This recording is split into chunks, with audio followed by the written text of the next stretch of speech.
मैं जही कण तेरी राम, तू सागरो रत्नागरो,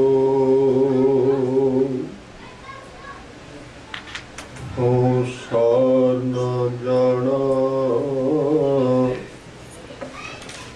तेरी राम,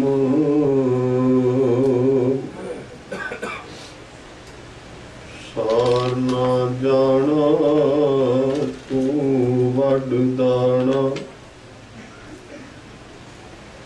कर मेहरमत साई,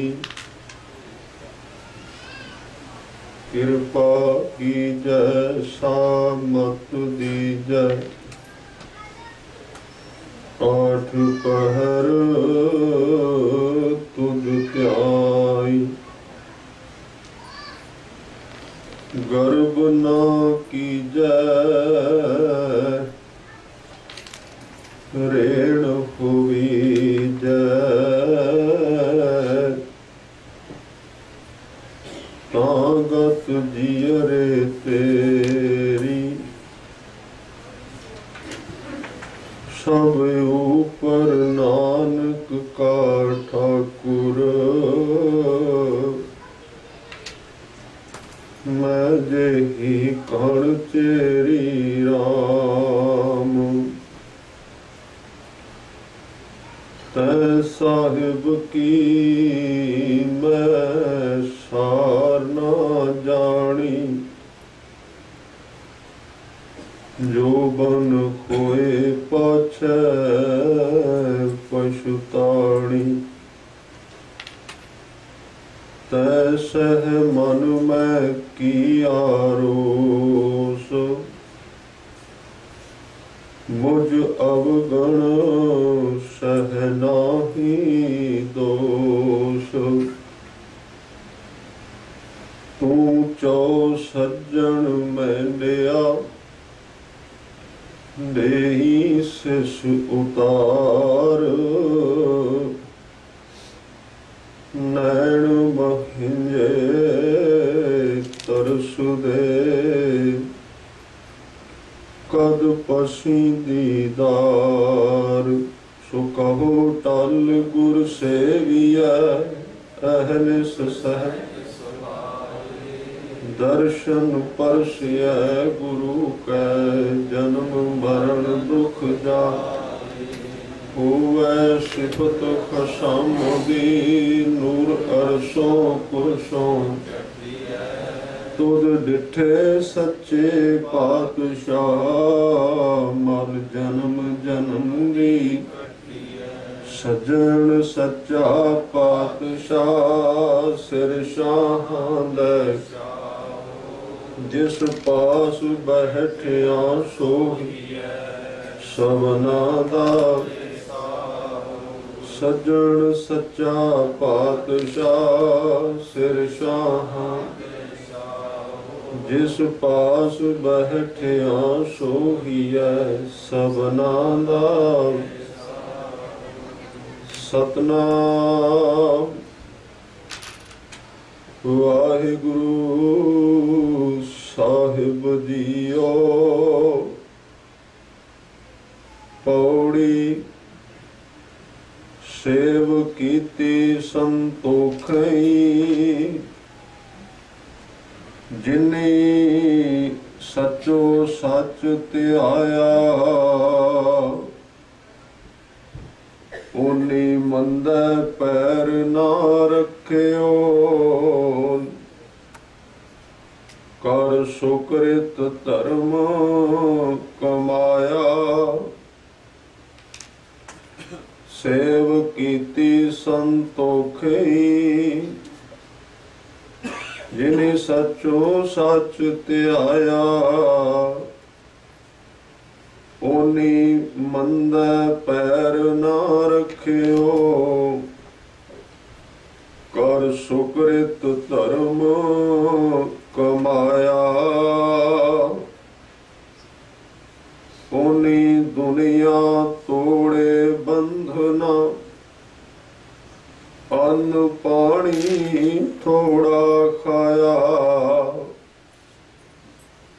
तू बख्शीसी अगला, नित देवह चढ़ सवाया।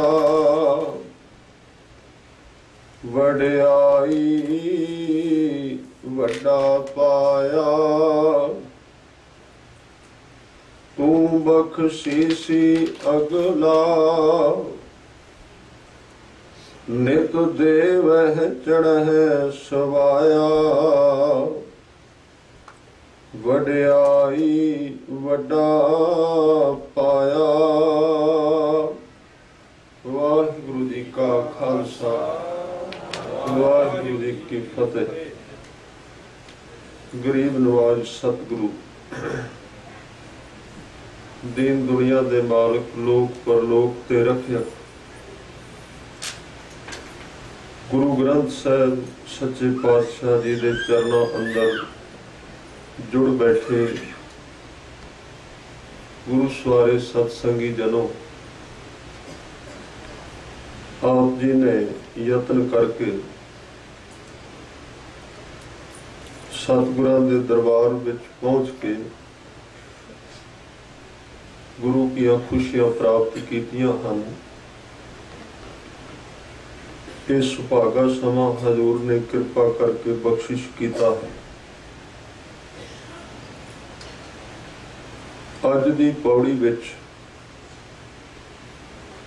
सतगुरु गुरु नानक साहब एक इस तरह दे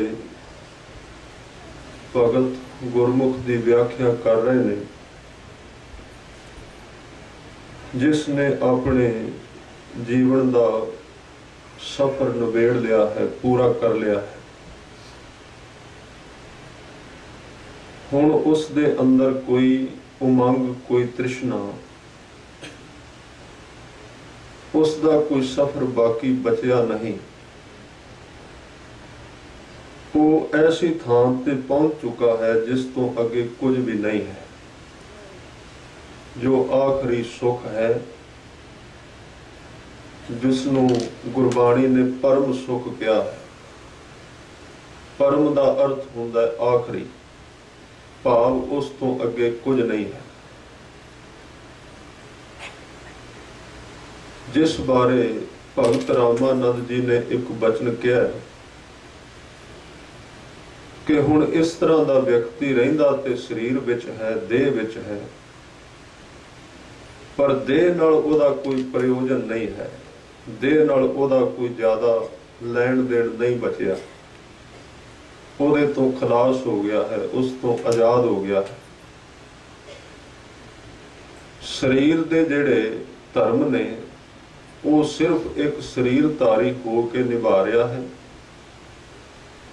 शरीर दे रसां दा बैक प्रैशर वापसी असर ओदे मन ते नहीं हुंदा, भावें वो सारे रस दे विच रह रहा। जिन्हों संपूर्ण मनुख गुरबाणी ने कहा कि जिहड़ा संसार दे विच रहिंदा होया संसार दे रसां दे प्रभाव तो मुक्त हो जाए, उन्होंने कहा जीवन मुक्त। आजाद व्यक्ति जिस दे उत्ते किसी चीज का प्रभाव नहीं, वो एक खलास पंछी वांगू जिउंदा, जिन्हों बाबा फरीद जी ने कहा बलिहारी तिन पंखियां जंगल जिन्ना वास, कक्कर चुगण थल वसन, रब ना छोड़न पास। इत्थे पंखी दा अर्थ है वो गुरमुख जिहड़ा पिंजरे तो छुट गया, वो पंछी जिहड़ा आकाश विच जंगल विच आजाद रहिंदा। दूसरे सारे वो पंछी जिहड़े सोने दे पिंजरे विच रहिंदे और उस पिंजरे विच उन्हां नूं खाण वास्ते बड़े वधिया भोजन चूरी आदि को मिलदी उन्हां तोतियां नूं, पर वो तोता जिहड़ा आजाद है पिंजरे विच नहीं है, उस सोने के पिंजरे तो भी पार चला गया। भावें उन्होंने खाण वास्ते चूरी नहीं मिलती, भावें उन्होंने खाण वास्ते पदार्थ नहीं मिलते,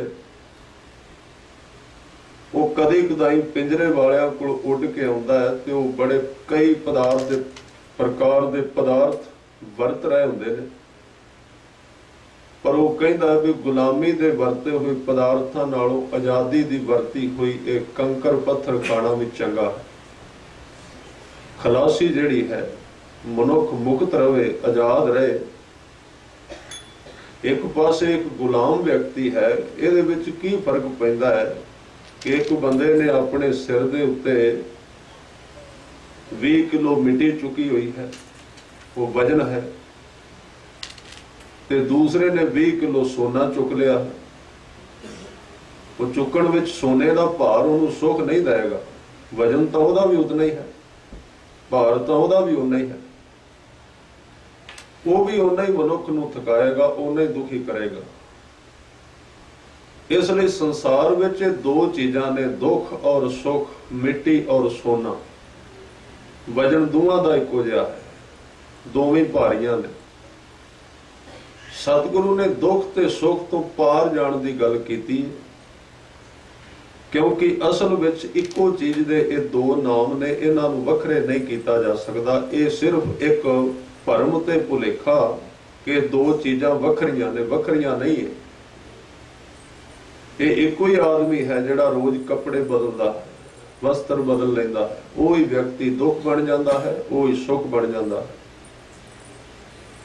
इहनूं उदाहरण के तौर पर लईए, अपने घर दे विच कोई मान लो बच्चा है, एक दिन उहदा बाप कहंदा भी इहदे तो मैनूं बहुत सुख है, ये बहुत चंगा है, दूसरे दिन रो रहा हुंदा उहदे ते।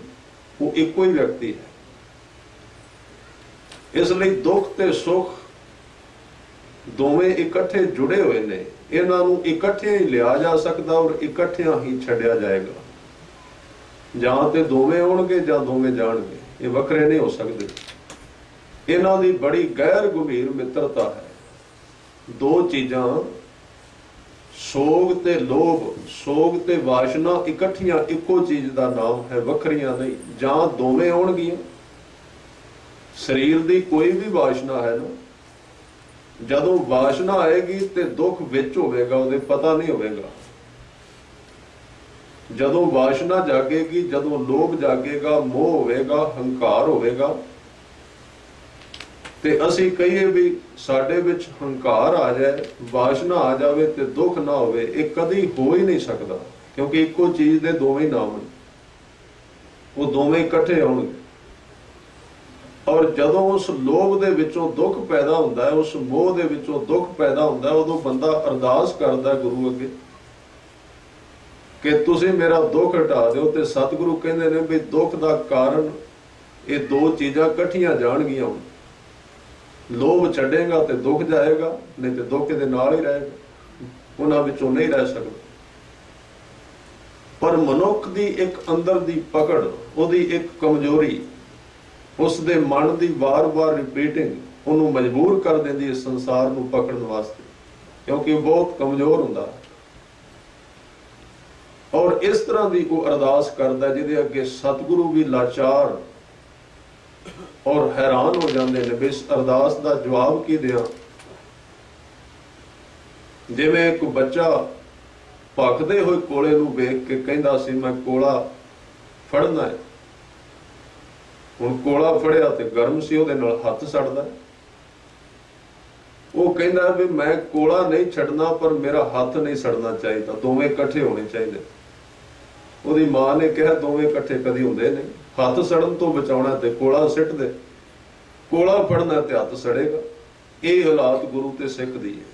सिख कहंदा भी मैं संसारी भी रज के बनना पूरी तरह, ते मैनू आनंद भी चाहिए। सतगुरु कहंदे हुण चीज़ां जुड़ियां होईयां ने, मैं इहदे विच की कर सकदा।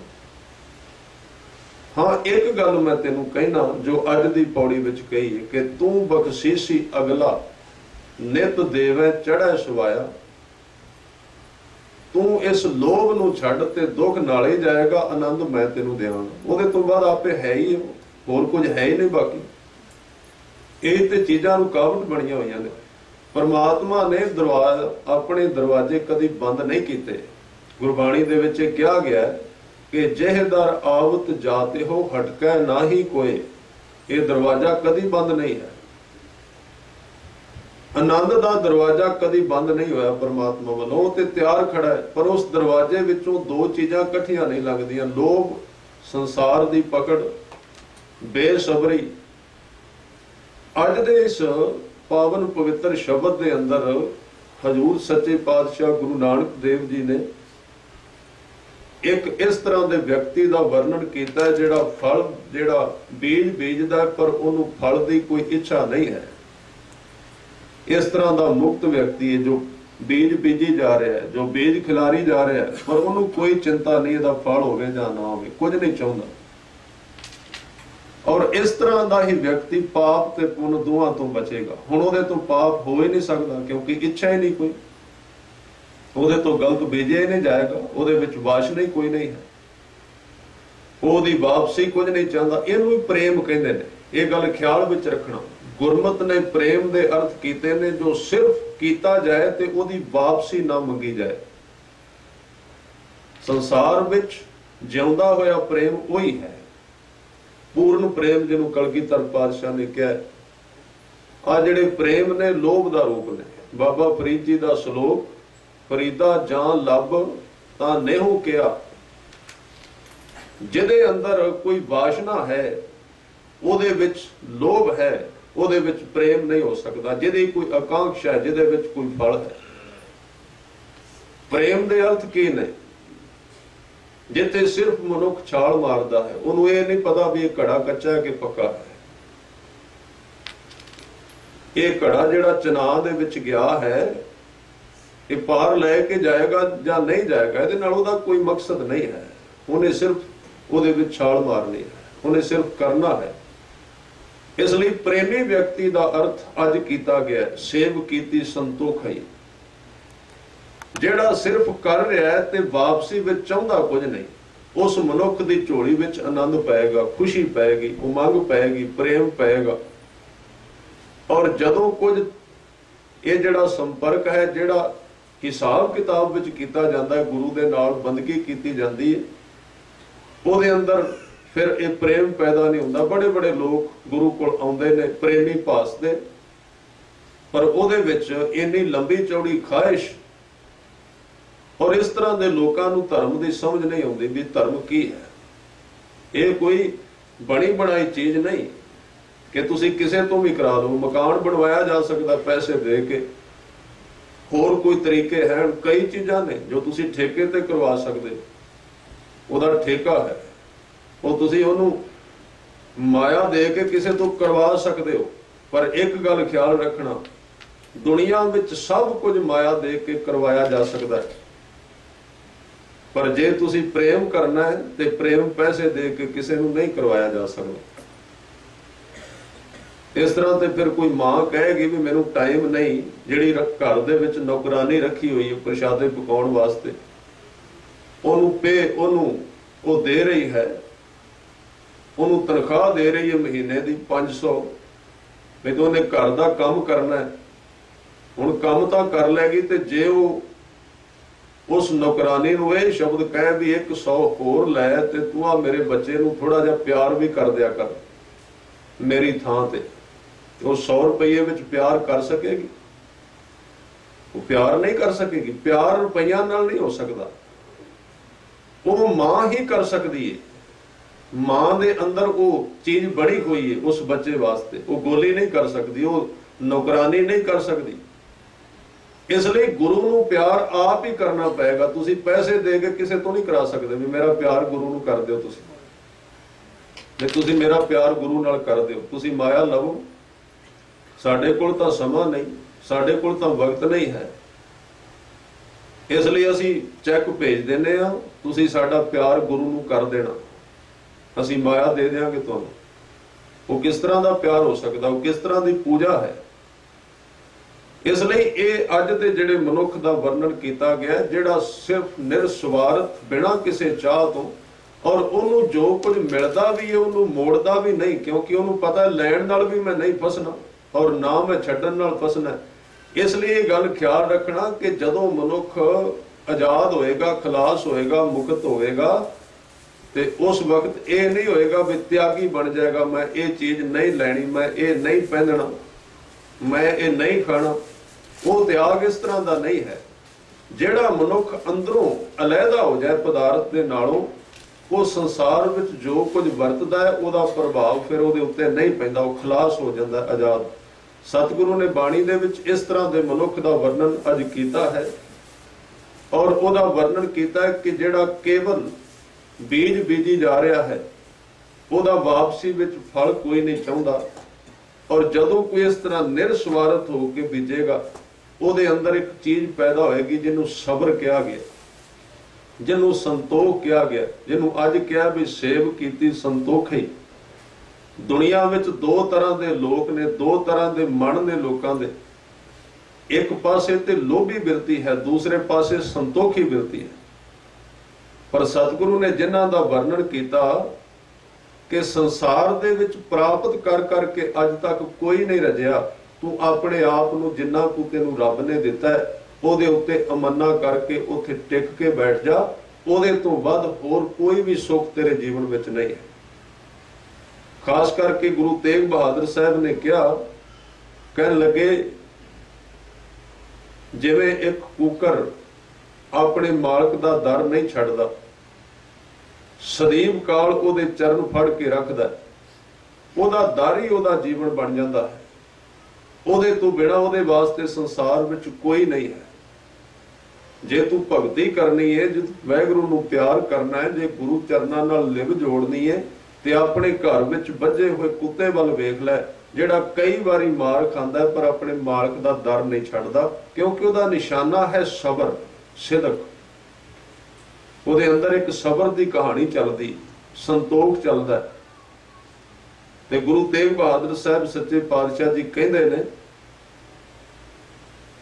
ਕਿ स्वामी को गृह ज्यों सदा स्वान तजत नह नित।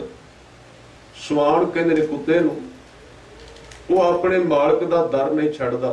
नानक ए विद हर भजो एक मन होए एक चित।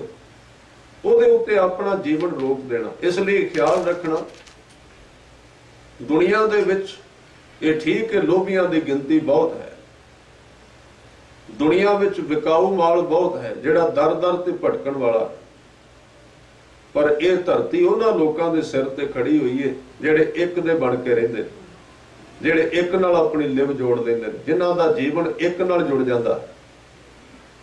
और इस मन नूं मनुख भावें जिथों तक मर्जी लैके चला जाए, अखीर नूं खुआरी तो सिवाय दे पल्ले कुछ नहीं पैगा। इसलिए बाबा फरीद जी ने 2-3 सलोक कहे बाणी दे अंदर, जिहदे विच उन्हां उदाहरणां बाहरों लईआं ने कि बणिया तू फकीर फिरना है, अंदर तेरे प्रीत चोपड़ी खाण दी है, ते दोवां दा आपस विच जोड़ किवें बनेगा। फरीदा दरवेशी गाखड़ी, चोपड़ी प्रीत। प्रीत तां अंदर होर है, अगे अगे होर प्रीत वधदी जा रही है। संसार दे पदार्थां दी खिच बहुत ज्यादा है। दरवेशी गाखड़ी है औखी, पर औखी चीज का फल बहुत मिठा होता है। जिन्नी कोई वस्तु औखी है ना, ओदा अखीरला पासा, ओदा अंत आनंदित होता है। इसलिए ख्याल विच रखना, धर्म की शुरुआत फिकी है, धर्म का अखीरला सिरा मिठा है। संसार की शुरुआत मिठी है, तो संसार का अखीरला हिस्सा बिल्कुल फिका। इसलिए बड़ी गिनती विच लोग संसार नूं चुनते हैं, क्योंकि मनुख एकदम रिजल्ट चाहता है, एकदम नतीजे चाहता है। इसलिए इस संसार दे विच सुखी मनुख गुरबाणी अनुसार किहड़ा, जिहदे अंदर सबर पैदा हो गया, जिहदे विच संतोख आ गया। ते बाबा फरीद साहब कहते ने, अंदर ते तेरे चाहत नाल भरिया होया, अंदर उन्नी बंदगी नहीं जिन्नियां मंगां ने, ते ये मंगा तेरे मन नूं टिकन नहीं देंदियां। ये मन जिहड़ा एकाग्र नहीं हुंदा, अंदर सेवा थोड़ी है ते मंगना बहुता है। इस करके अंदर आनंद किवें पैदा होवे? तू ते पहले ही कर्जा लैके खाई जाना ते नाम जप के ते वो भी नहीं पूरा होना बाद में। अज दे शब्दां दे अंदर ये सुचेत किया गया है कि मनुख करदा घट है ते मंगदा बहुत ज्यादा है। इस करके वो चीज पहले ही लई हुंदी है, नाम उहदे विच कटिया जांदा है। जे जो कुछ ना कुछ मनुख कहंदा है, कुछ मंगदा है, कुछ जपदा है, कुछ साधना करदा है, उहदा की बने? क्योंकि सेवा थोड़ी, मंगण बहुता। सेवा करदा जरूर है, कुछ ना कुछ सिमरन भजन तो है जरूर, पर वो तो एडवांस बुकिंग, वो तो पहले ले लिया गया है, पहला मंग अंदर पई हुई है। इस करके ये शिदर ने मन दे, ये मन दे अंदर पए हुए सुराख ने जिहड़े अंदर टिकन नहीं देणगे। जिन्नियां मंगां ने उन्ने सुराख ने मन विच। हर रोज अंदर जपजी साहब जाता है, हर रोज निकल जाता है, क्योंकि सुराख पए हुए ने, साबित नहीं है। इसलिए इस राह दे उत्ते केवल जपण दी अवस्था नहीं, केवल भगती दी गल नहीं, मनुख नूं विचार भी करनी पैगी कि वो किहड़े ढंग नाल जप रहा और उहदे रिजल्ट क्यों नहीं आ रहा, उहदा की कारण है।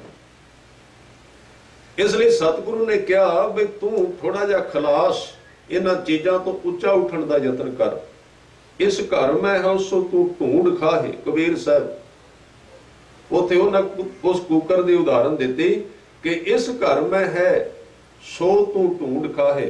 जेड़े घर विच तू रहना है ਉਹਦਾ अर्थ है परमात्मा ने जिन्ना को तेनू पदार्थ दिता है, जिवें दा तेनू संसार विच रहण वास्ते सिस्टम दिता होया है, ਉਹਨੂੰ चंगी तरह वेख के ਉਹਦੇ विच अपना मन टिका। इस घर में है सो तू ढूंढ खाए। और जे तू सुख चाहुंदा ते खोजकारां दा एक तजर्बा है, वो कहंदे ने जे आनंद चाहिदा है ते जो कुछ तेरे कोल है तू सिर्फ ਉਹਨੂੰ ਵੇਖਿਆ कर, जो कुछ तेरे कोल नहीं ਉਹਨੂੰ ਵੇਖਣਾ ਛੱਡ दे। तृप्ति होनी शुरू हो जाएगी, टिकाव होना शुरू हो जाएगा। जो कुछ तेरे कोल है तू उस नूं वेख ते बड़ा कुछ कोल है तेरे। जे असीं वेखण लग जाइए ते बहुत कुछ कोल है। इस करके जिन्हां ने यह तरीका अपनाया भी जो कुछ कोल है, यानी कि जो कुछ रब ने दिता है सिर्फ ਉਹਨੂੰ वेख्या, वो बादशाह हो गए, वो दुखों तो पार चले गए। क्योंकि पहला बेनती कर चुका, सतगुरु कहते ने वासना दे नाल दुख बजा होया है, दोवें इकट्ठे आउणगे ते दोवें इकट्ठे जाणगे। इसलिए जेड़ा मनुख इस धर्म के संविधान नूं अपने जीवन विच अनुभव करेगा, और यह तो अजकल के मनोविग्यान ने भी कह दिता, मनोविग्यान का यह सिट्टा जिहड़ा गुरु ग्रंथ साहब ने पहला कढ़िया है कि मनुख सुखी किवें होवे, उन्हां दा इक्को सवाल है सिर्फ, और यह भी सवाल धर्म का ही है, असीं आनंदित किवें होईए, साडे विच सुख किवें पैदा होवे, साडे विच आनंद किवें आवे। ते उन्हां ने दा सिट्टा यह कढ़िया है कि बंदा जिस दिन पूरा तृप्त हो जाएगा उस दिन सुखी होवेगा, रज जाएगा। और रजण का तरीका पदार्थ नहीं है, रजन का तरीका संतोख है, सबर है। इस करके कबीर साहब कहते ने इस घर में है सो तू ढूंढ खाहे। इस घर का अर्थ है जो कुछ तेरे भाग विच है ओनू तू लभ के वरत लै, और किसी ही के तू मत ही जाहे। इस लोभ दे पिछे लग के तू होर पासे ना झात पा, क्योंकि ये फिर अगे दी अगे बढ़ता जाएगा, 99 का गेड़ बन जाएगा।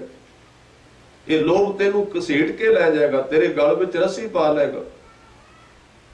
और हजूर ने ते इहदे संबंध दे विच बचन कहे ने, उस बांदर का उदाहरण दिता है, ज्यों कप कह कर मुष्ट चंदन की लुभद ना त्याग दयो। जिवें बांदर दे हथ विच छोलियां दी मुठ आ जाती है तो उहदे पिछे सारी उम्र वास्ते गुलाम हो जाता है, सारी उम्र वास्ते नचदा। मरकट मुष्टि अनाज की मन बौरा रे, लीनी हाथ पसार। ये कबीर जी का शब्द है। ये उदाहरण बड़ी बारी गुरु ग्रंथ साहब विच आया कि जदों आ बांदर फड़न वाले जंगल विचों बांदर फड़न लई जांदे ने कि वो फिर नचाउणगे, लोकां कोल माया इकट्ठी करनगे, ते उन्हां दा एक तरीका हुंदा है। वो तरीका है कि वो जंगल विच जाके एक छोटा जिहा टोया पुट के उहदे विच एक कुज्जी दब देंदे ने जिहदा मूँह खुला हुंदा है, एक बर्तन दब देंदे ने, उहदा मूँह जिहड़ा है सौड़ा हुंदा है ते उहदा थल्ला खुला हुंदा है।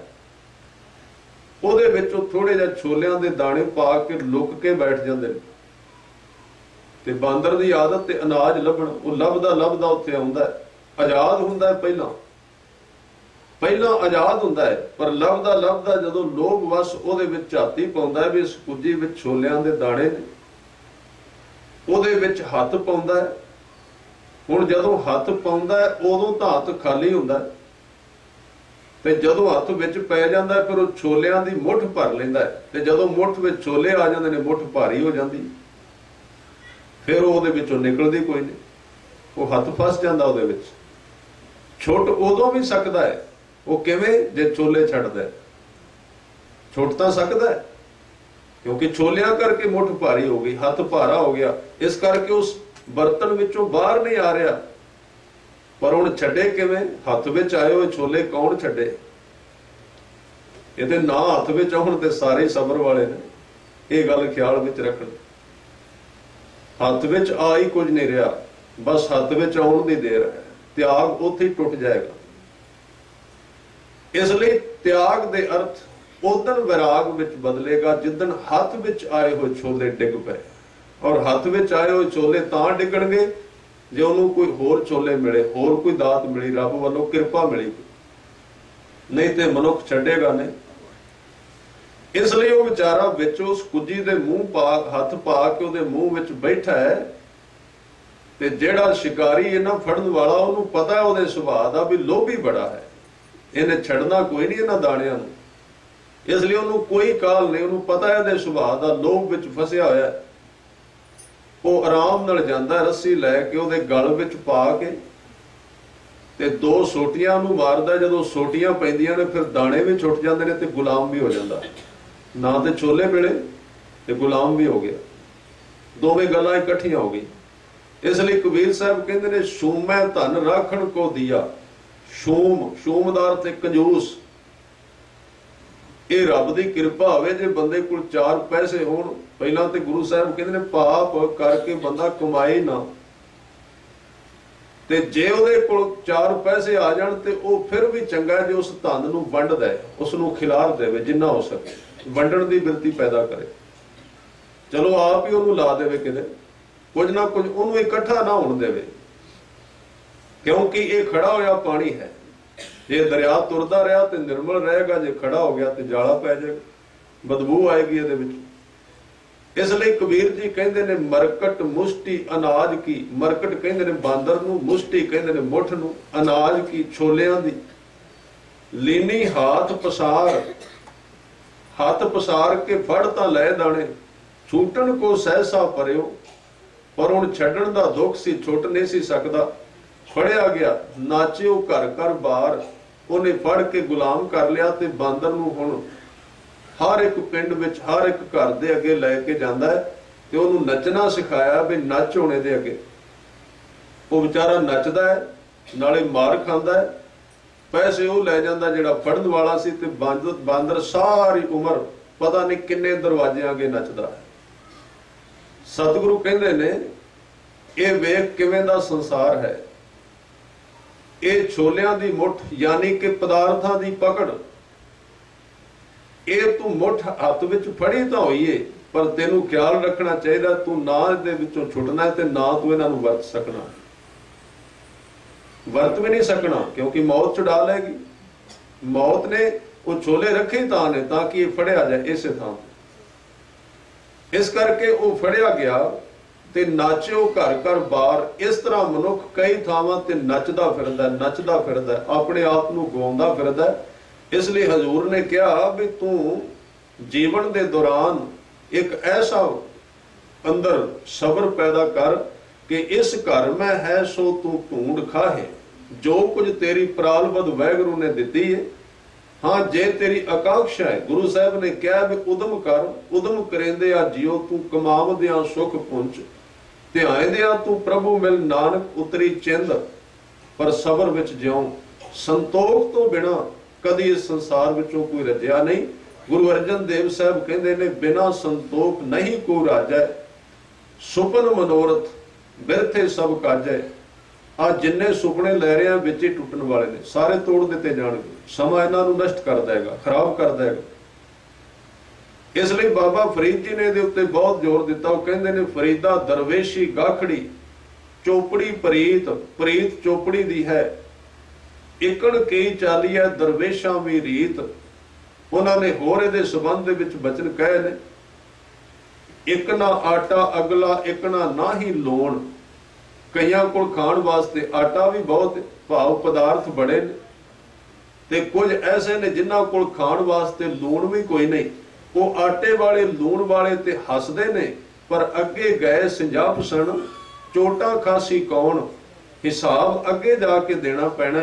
वो आटा जदों नाल ना तुरया उस वक्त उत्थे होर कोई चीज काम आने वाली। इसलिए बाबा फरीद जी ने कहा, दो तीन श्लोक सबर नाल संबंधित ने, जिन्हां दा अज वर्णन गुरु नानक साहब कर रहे ने। सबर अंदर साबरी तन एवें जा लेन। वो एक दायरे विच जिउण वाले, इस संसार दी खेड खेडण वाले, पर उन्हां दा जीवन इस सबर दे विच बड़ा सुख और बड़ा सुखी, बड़ा आनंदित है। सबर अंदर साबरी तन एवें जा लेन। इसलिए एक बड़ी सुंदर घटना मैं आप जी नाल साझी करा। एक फकीर तुरदा तुरदा हर रोज उहदी आदत सी पिंडां दे विचों किसे ना किसे घर विचों भोजन छकना। एक घर विच गया, उथे उस घर वाली बीबी ने भोजन पा के दे दिता। फकीर अजे तुरिया ही सी, अजे पक्का नहीं सी, ते जिस वक्त तो भोजन छक रहा सी ते कुदरती तौर ते उहदे अंदर वो जिहड़ी सब्जी सी उहदे विच वो बीबी लूण पाना भुल गई। नमक नहीं सी उहदे विच, पता नहीं उन्हें जान के नहीं पाया वेखण वास्ते जां भुल गई। है सी वो रब दी इबादत वाली, उहदे अंदर वैगुरू दा प्यार सी। जदों फकीर ने दो चार बुरकियां तोड़ियां ते खाधियां ते उहदे विच नमक कोई नहीं सी, लूण नहीं सी, उहदे तो बिना स्वाद नहीं सी आ रहा, कुदरती तौर ते है। ते उन्हें लूण मंग लिया उस बीबी तो, नमक मंगिया, वो लैके आई ते कहन लगा तू इहदे विच नमक क्यों नहीं पाया। ते वो भी कोई फकीर नहीं सी, रब दे प्यार वाली सी। उन्हें कहा भी बाबा जी मैं एक गल सुनी सी भी फकीरां दी जेब जेब दे विच सबर हुंदा है, होर कुछ नहीं हुंदा। रब दे प्यारियां दी जेब विच सबर हुंदा है, ते मैं नमक तां नहीं सी पाया भी अज तुसी सबर पा के खा लो, संतोख इहदे विच पा लो, सबर पा लो। ओहदियां अखां खुल गईयां, उहनूं होश आ गई फकीरी दा राज की है, किहनूं कहंदे ने फकीरी। फकीरी दे अर्थ वैसे बादशाही ने। ਇਹ ਗੱਲ ਖਿਆਲ ਵਿੱਚ ਰੱਖਣਾ ਵੀ ਜਦੋਂ ਵੀ ਗੁਰੂ ਗ੍ਰੰਥ ਸਾਹਿਬ ਜੀ ਦੀ ਬਾਣੀ ਸੰਸਾਰ ਦੀ ਨਾਸ਼ਮਾਨਤਾ ਨੂੰ ਸਿੱਧ ਕਰਨ ਦਾ ਯਤਨ ਕਰਦੀ ਏ, ਉਹਦੇ ਅਰਥ ਇਹ ਨਹੀਂ ਹੁੰਦੇ ਕਿ ਆਦਮੀ ਕੰਗਾਲ ਹੋਵੇ ਤਾਂ ਹੀ ਉਹ ਭਗਤ ਬਣੇਗਾ, ਗਰੀਬ ਹੋਵੇਗਾ। ਅਸਲ ਵਿੱਚ ਇਹ ਗਰੀਬੀ ਹੈ, ਉਹ ਬਾਦਸ਼ਾਹੀ ਹੈ। ਜੇ ਗੁਰਬਾਣੀ ਦੀ ਨਜ਼ਰ ਨਾਲ ਦੇਖਿਆ ਜਾਏ ਇਹ ਗਰੀਬੀ ਹੈ, ਉਹ ਬਾਦਸ਼ਾਹੀ ਹੈ, ਕਿਉਂਕਿ ਇਹ ਮਨੁੱਖ ਦਾ ਆਪਣਾ ਨਹੀਂ ਹੈ। ਇਹਦੇ ਵਿੱਚ ਕੁਝ ਇਹ ਸਾਰਾ ਉਹਨੂੰ ਮਿਲਿਆ ਹੋਇਆ ਸਮੇਂ ਵਿੱਚ। ਇਸ ਲਈ ਬਾਦਸ਼ਾਹੀ ਤਾਂ ਉਹ ਜਿਹੜੀ ਲੰਮੇ ਸਮੇਂ ਤੱਕ ਚੱਲੇ, ਜਿਹੜੀ ਕੁਝ ਸਮੇਂ ਦੇ ਵਿੱਚ ਖਤਮ ਕਰ ਦਿੱਤੀ ਜਾਏ, ਉਹ ਬਾਦਸ਼ਾਹੀ ਕਾਹਦੀ ਹੈ। ਇਸ ਕਰਕੇ ਸਤਿਗੁਰੂ ਕਹਿੰਦੇ ਨੇ, ਬਾਬਾ ਫਰੀਦ ਸਾਹਿਬ ਖਾਸ ਕਰਕੇ ਤਾਕੀਦ ਕਰਦੇ ਨੇ, ਸਬਰ ਅੰਦਰ ਸਾਬਰੀ ਤਨ ਐਵੇਂ ਜਾ ਲੈਣ। ਉਹ ਸਰੀਰ ਦੇ ਉਹਨਾਂ ਰਸਾਂ ਨੂੰ ਨਾਮ ਦੇ ਰਸ ਵਿੱਚ ਪਾ ਕੇ ਨਾਮ ਦਾ ਰਸ ਬਣਾ ਲੈਂਦੇ ਨੇ। ਹੋਣ ਨਜ਼ਦੀਕ ਖੁਦਾਏ ਦੇ, ਉਹ ਵੈਗੁਰੂ ਦੇ ਬਿਲਕੁਲ ਨੇੜੇ ਹੁੰਦੇ ਨੇ, ਪਰ ਭੇਤ ਨਾ ਕਿਸੇ ਦੇਣ। ਉਹ ਇਹ ਡੂੰਘਾ ਭੇਦ ਕਦੀ ਕਿਸੇ ਕੋਲ ਭੰਨਦੇ ਨਹੀਂ। ਉਹਦਾ ਨਜ਼ਦੀਕਤਾ ਦੀ ਹਾਸਲ, ਉਸ ਆਨੰਦ ਨੂੰ ਮਾਣਦੇ ਰਹਿੰਦੇ। ਬਾਬਾ ਫਰੀਦ ਜੀ ਨੇ ਦੋ ਤਿੰਨ ਹੋਰ ਗੱਲਾਂ ਕਹੀਆਂ ਸ਼ਲੋਕਾਂ ਦੇ ਅੰਦਰ। ਕਹਿਣ ਲੱਗੇ, ਫਰੀਦਾ ਰੋਟੀ ਮੇਰੀ ਕਾਠ ਕੀ, ਕਾਠ ਕਹਿੰਦੇ ਨੇ ਲੱਕੜ ਨੂੰ, ਲਾਵਣ ਮੇਰੀ ਭੁੱਖ। ਇਹਨੂੰ ਆਮ ਕਰਕੇ ਜਦੋਂ ਪਾਠ ਕਰਨ ਵਾਲੇ ਸੱਜਣ ਪਾਠ ਪੜ੍ਹਦੇ ਨੇ ਤੇ ਉਦੋਂ ਕਹਿੰਦੇ ਨੇ ਲਾਵਣ ਮੇਰੀ ਭੁੱਖ, ਪਰ ਇਹ ਲਾਵਣ ਸ਼ਬਦ ਨਹੀਂ ਹੈ। ਇਹਨੂੰ ਕਹਿੰਦੇ ਨੇ ਲਾਵਣ। ਲਾਵਣ ਦਾ ਅਰਥ ਹੈ ਗਰਾਹੀਆਂ ਲਾਣ ਵਾਲੀ ਚੀਜ਼, ਯਾਨੀ ਕਿ ਸਬਜ਼ੀ ਜਿਹਦੇ ਉੱਤੇ ਗਰਾਹੀਆਂ ਲਾਈਆਂ ਜਾਂਦੀਆਂ। ਬਾਬਾ ਫਰੀਦ ਸਾਹਿਬ ਕਹਿੰਦੇ ਮੈਂ ਆਪਣੇ ਜੀਵਨ ਦੇ ਦੌਰਾਨ ਇੱਥੇ ਕਾਠ ਦੀ ਰੋਟੀ ਦਾ ਅਰਥ ਇਹ ਨਹੀਂ ਕਿ ਬਾਬਾ ਫਰੀਦ ਜੀ ਲੱਕੜ ਦੀ ਰੋਟੀ ਖਾਂਦੇ ਸਨ। ਉਹਨਾਂ ਦਾ ਮਤਲਬ ਸਿਰਫ ਇੰਨਾ ਹੈ ਵੀ ਜਿਹੜੀ ਤੇਰੇ ਕੋਲ ਹੈ ਉਹਨੂੰ ਆਨੰਦ ਨਾਲ ਛਕ, ਜੋ ਕੁਝ ਤੇਰੇ ਹੱਥਾਂ ਵਿੱਚ ਆ ਗਿਆ, ਜੋ ਤੈਨੂੰ ਮਿਲਿਆ। ਲਾਵਣ ਮੇਰੀ ਭੁੱਖ ਜਿਨ੍ਹਾਂ ਖਾਧੀ ਚੋਪੜੀ, ਘਣੇ ਸਹਿਣਗੇ ਦੁੱਖ। ਚੋਪੜੀ ਦਾ ਇੱਥੇ ਅਰਥ ਹੈ ਪਰਾਇਆ ਧਨ, ਜਿਹੜਾ ਦੂਜੇ ਤੋਂ ਖੋਇਆ ਗਿਆ। ਗੁਰੂ ਬਾਬਾ ਜੀ ਏਮਨਾਬਾਦ ਦੇ ਅੰਦਰ ਉਸ ਵਕਤ ਭਾਈ ਲਾਲੋ ਦੇ ਘਰ ਕਈ ਦਿਨ ਰਹੇ। ਕਿਰਤੀ ਸੀ, ਕੰਮ ਕਰਦਾ ਸੀ, ਨਾਮ ਜਪਦਾ ਸੀ। ਉਸੇ ਸ਼ਹਿਰ ਦਾ ਜਿਹੜਾ ਖਾਸ ਚੌਧਰੀ ਸੀ ਮਲਕ ਭਾਗੋ, ਉਹਨੇ ਇੱਕ ਬੜਾ ਵੱਡਾ ਬ੍ਰਹਮ ਭੋਜ ਕੀਤਾ। ਬੜੇ ਲੋਕ ਸੱਦੇ ਗਏ, ਬੜੇ ਲੋਕ ਬੁਲਾਏ ਗਏ। ਸਾਰੇ ਇਲਾਕੇ ਵਿੱਚੋਂ ਵੱਡਾ ਆਦਮੀ ਸੀ, ਸਾਰੇ ਸ਼ਹਿਰ ਦਾ ਮੁਖੀਆ ਸੀ। ਸਭ ਬ੍ਰਾਹਮਣ, ਸਭ ਲੋਕ, ਸਭ ਪੁਜਾਰੀ, ਔਰ ਉਹਨੇ ਬੜਾ ਵੱਡਾ ਪ੍ਰਬੰਧ ਕੀਤਾ। ਸਾਰਿਆਂ ਨੂੰ ਸੱਦਾ ਦਿੱਤਾ ਗਿਆ। ਗੁਰੂ ਸਾਹਿਬ ਕੋਲ ਵੀ ਇੱਕ ਆਦਮੀ ਆਇਆ ਕਿ ਮਲਕ ਭਾਗੋ ਨੇ ਤੁਹਾਨੂੰ ਬੁਲਾਇਆ, ਉਹਦੇ ਘਰ ਬ੍ਰਹਮ ਭੋਜ ਹੈ, ਉਹਨੇ ਲੰਗਰ ਦਿੱਤਾ ਹੈ, ਦਾਵਤ ਦਿੱਤੀ ਗਈ ਹੈ।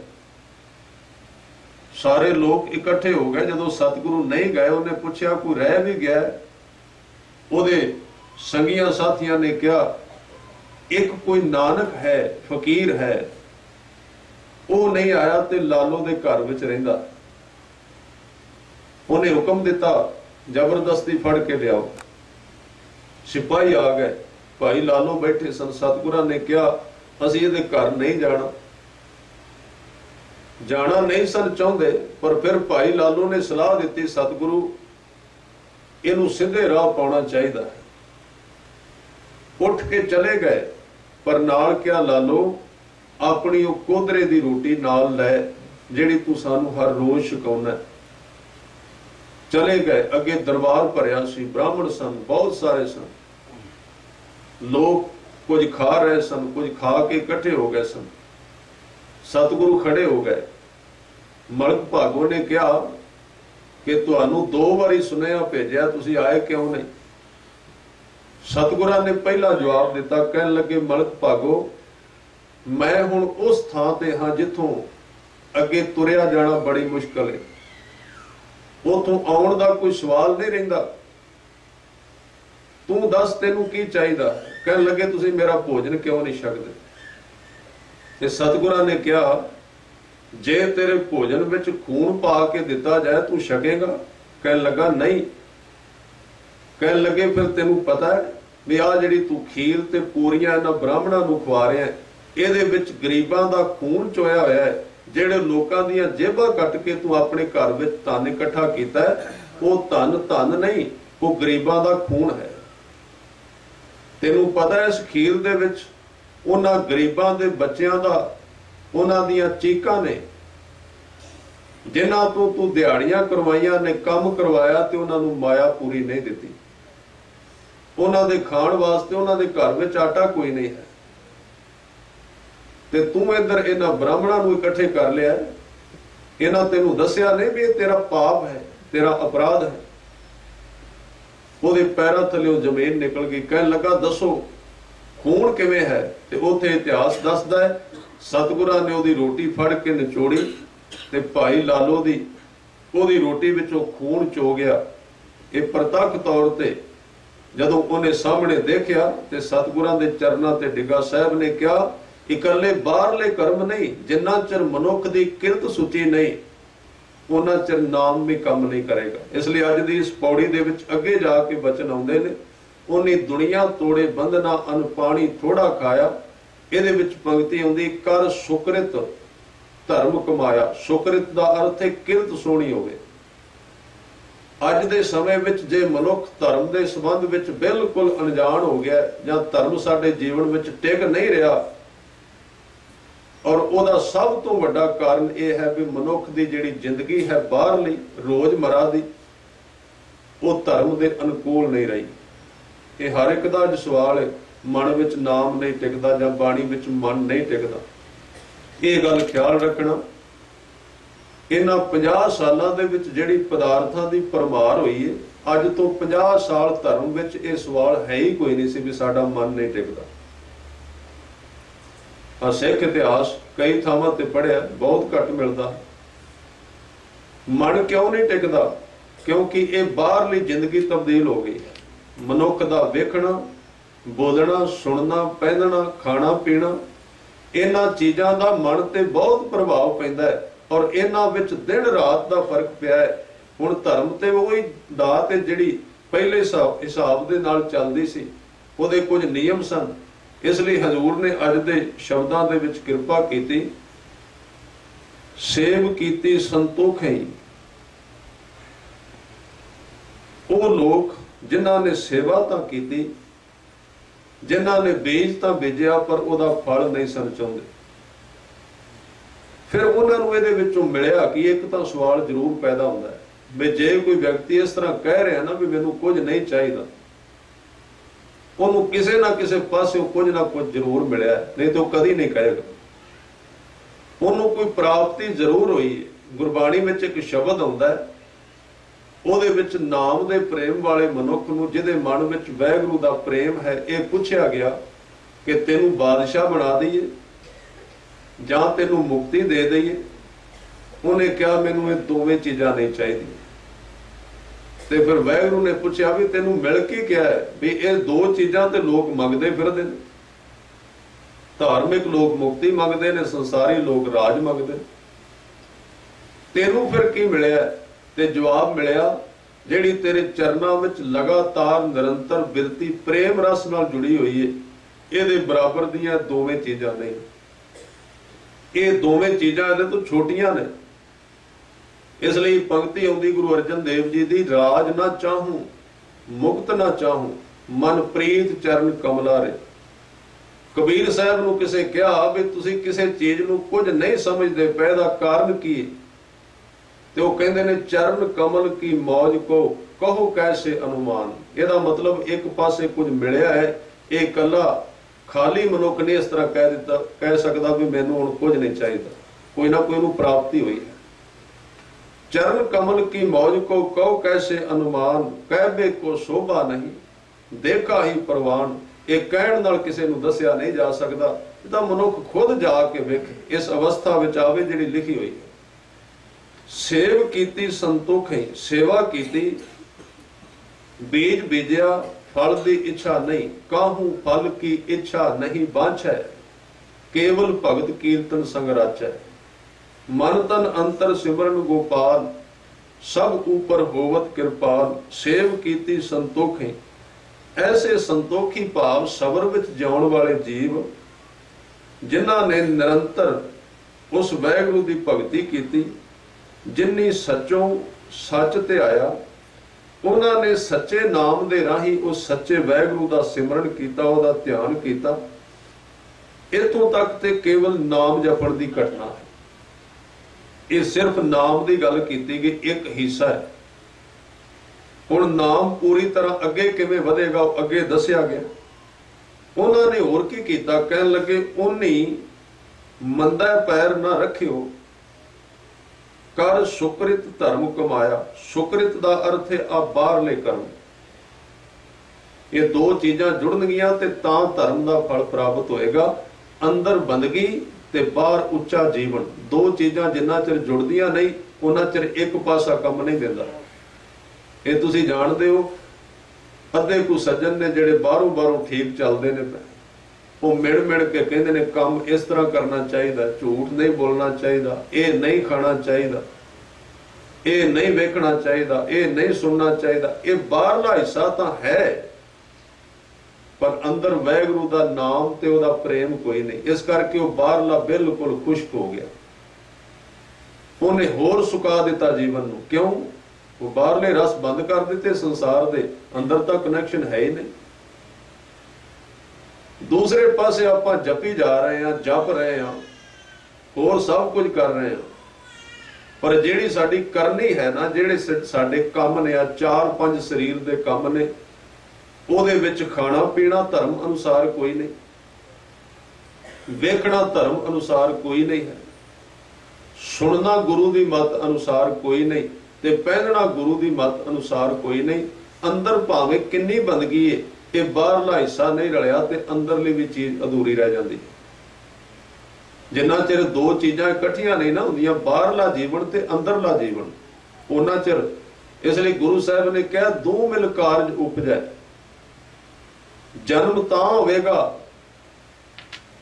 तेरे जीवन विचों, धर्म तां पैदा होवेगा जे दो चीज़ां इकट्ठियां होणगीਆਂ। इसलिए एक एक नाल कदी धर्म पैदा नहीं हुंदा। ते सतगुरां ने बचन कहे ने, ओनी मंदै पैर ना रखे कर सुकृत धर्म कमाया। वो केड़ा धर्म है? कहन लगे ओनी दुनिया तोड़े बंधना। दुनिया दे जेड़े लोभ दे बंधन सन ना, जिहदे पिछे मनुख जकड़िया होया सी, उन्हां दी परवाह नहीं कीती। पहला गुरु, बाद विच संसार। इसलिए ओही चीज सानू कम दे सकेगी जिन्हों असीं पहल देंगे। धर्म भावें घट कमाइए, ये गुरमत दा एक तजर्बा है। थोड़ा कमाया जाए कोई गल नहीं, पर निता प्रति होना चाहिए, हर रोज होना चाहिए, निरंतर होना चाहिए। जाति की लोड़ नहीं है कि मनुख किन्ने घंटे जपदा, किन्ने घंटे करदा, ये कोई अर्थ नहीं, पर वो लगातार होना चाहिए, निरंतर उहदे विच गायब नहीं होना चाहिए। ਇਹਦੇ ਤੇ हजूर ने बार बार बाणी विच कहा कि नित प्रत नावण राम सर कीजै। नित प्रत दा अर्थ है हर रोज। जे तू विचों छड़ के कीता ते संपर्क टुट जाएगा।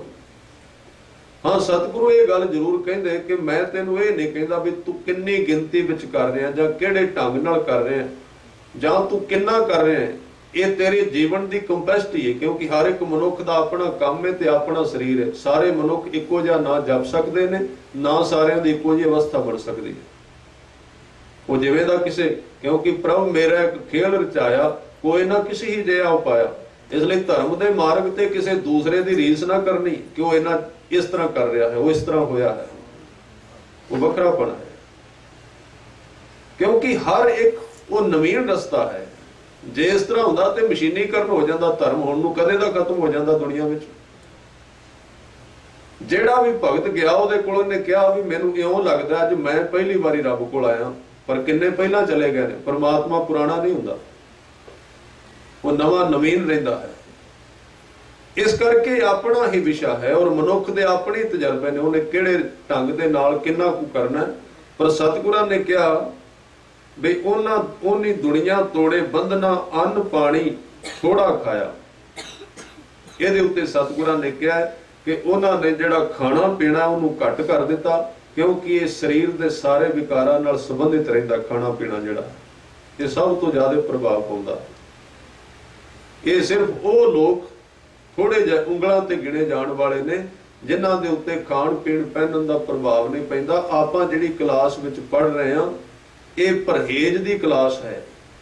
ये सानू परहेज पालने पैणगे, सानू वो ढंग दे नाल जिउणा पैगा। जे ये कोई रस लभना, नहीं तो ढोल खड़क ही रहे ने, चल ही रहा। लोग कहते हैं सिख बहुत तगड़ा है, पर वो सिखी उत्थे दी उत्थे खड़ी हुई। उसका कारण की है? क्योंकि आप उन्हां चीज़ां नूं विचों विचों कर रहे हैं, अद्धा अद्धा कर रहे हैं। और सतगुरु कहते ने अन्न पानी थोड़ा खाया। ये खाण दा तां वर्णन वार वार किया गया बाणी विच, क्योंकि जुबान जिहड़ी है शरीर के सारे इंद्रियां नाल संबंधित है। ये स्किन दा एक टुकड़ा है और स्पर्श दे नाल जिहड़ा स्पर्श रस है उहदे नाल बहुत ज्यादा संबंधित है। इसलिए उड़ीसा के जंगल में जदों कलयुग आया सी गुरु साहब दे कोल, उहदे हत्थ विच दोवां हत्थां विच दो चीज़ां सन। एक हत्थ विच बंदे दी जुबान ते दूजे हत्थ विच अग सी। भाई मरदाना जी ने पूछा की है? कहन लगा इन्हां दोवां चीज़ां दे रस विच मैं संसार नूं डुबो के रख दिता। केड़ा रस? आ खाण पीण दा रस। और पहला जिहदे विच खाण पीण दा रस प्रबल होवेगा, ज्यादा होवेगा, दिन रात बंदा चरदा ही रहेगा, उहदे विच वासना दी परमार होवेगी कुदरती तौर ते। गुरु साहब ने यह नहीं कहा भी तू शरीर को कमजोर कर दे। ये विषय सिर्फ तां लै जा रहे ने कि बंदा हद विच आ जाए। गुरु साहब ने यह गल जरूर कही है कि नानक सो प्रभु सिमरिया तिस देही को पाल, ओदी पालना कर। शरीर मनुख दा चाहिदा है, पर यह गल ख्याल रखी भी तेरे खाण पीण दा असर तेरे मन ते जरूर पैंदा। इसलिए हजूर ने कहा अन्न पानी थोड़ा खाया। थोड़े का अर्थ है लोड़ अनुसार, जिदे नाल तेरा शरीर जिवें दा तेरा कम है, जिन्ना को तू कम करना है, जिवें दी तेरी ड्यूटी है। जे शरीर की ड्यूटी ज्यादा है ਉਹਦੇ ਵਿੱਚ खुराक ज्यादा चाहिए, जे शरीर की ड्यूटी घट है ਉਹਦੇ ਵਿੱਚ घट चाहिए। लोड़ अनुसार थोड़े का अर्थ है।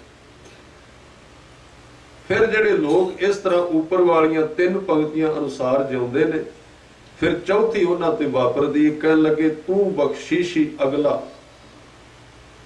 जदों कोई थोड़ा जिहा संयम शुरू करता है तो परमात्मा ਉਹਦੇ ते बड़ा खुश हुंदा है कि इन्हें मेरे वाल मूँह कीता है। चलो एक व्यक्ति तो वापस मुड़िया है, जो कुछ मेरे कोल है मैं एक नूं दियां, वो बहुत ਉਹਦੇ ਉੱਤੇ खुश हो जाता, बख्शीश करना चाहता, कृपा करनी चाहता। इसलिए उस व्यक्ति नूं फिर परमात्मा अपने वाल खिंचदा है, जिवें चंद्रमा समुद्र के पानी नूं अपने वाल खिंच पाउंदा है ते ज्वार भाटा आउंदा। तू बख्शीशी अगला, अगला दा अर्थ है वड्डा, तेरे कोल बहुत बेअंत भंडार ने, कोई अंत नहीं, जेड़ा तेरे वाल आ गया तू ओनू भर देना है, और इन्ना भर देना है भी ओनू तू शाह बना देना है। वो आप ते ओनू खाएगा, जिन्ना मर्जी वंडी जाए, खत्म नहीं होएगा। हाँ वंडेगा उथे जिथे अगे थां होवेगी, नहीं तो लिया ही नहीं जाएगा। एक बड़ी वड्डी दुविधा है भी जे वो शाह ने फिर लोकां नूं देंदे क्यों ने? बड़े लोग कहते ने कृपा हुंदी नहीं। वो चीज अगे थां होवेगी, वो थां बनेगी सिमरन ते सेवा कीतियां, थां तो बिना नहीं। थां बनी तो परमात्मा ते सच जानो। गुरबाणी अनुसार परमात्मा किसी मनुख नूं एक पल लई भी खाली नहीं रहन दिंदा, वो तैयार होना चाहिए लैण वास्ते। वो खड़ा है हर एक दे कोल, तैयार है, हर साजन सब का निकट खड़ा, मनुख तैयार ही कोई नहीं होंदा।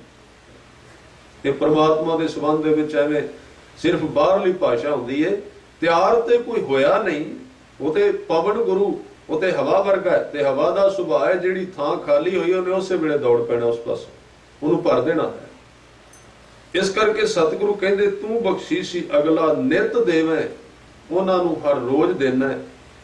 और चढ़े सवाया, सवाया दा अर्थ है पूरा पा के ते थोड़ा जिहा उत्ते होर वाधू डोल देना, इहनूं कहंदे ने सवाया।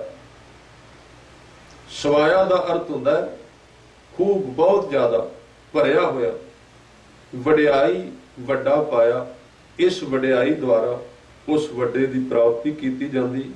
सो सतगुरां ने इस पौड़ी दे विच कृपालता कीती कि इस तरह दा जीवन जिहड़ा इस घर में है सो ढूंढ खाए, इस तरह का संतोखी जीवन जिहदे विचों आनंद और सुख की प्राप्ति सानू सदैव काल वास्ते हो सकती है। इन्नियां बेनतियां आप जी ने प्रवान कर लेनियां। विचारा करदियां बेअंत प्रकार दीयां भुलां होईयां खिमा करनी।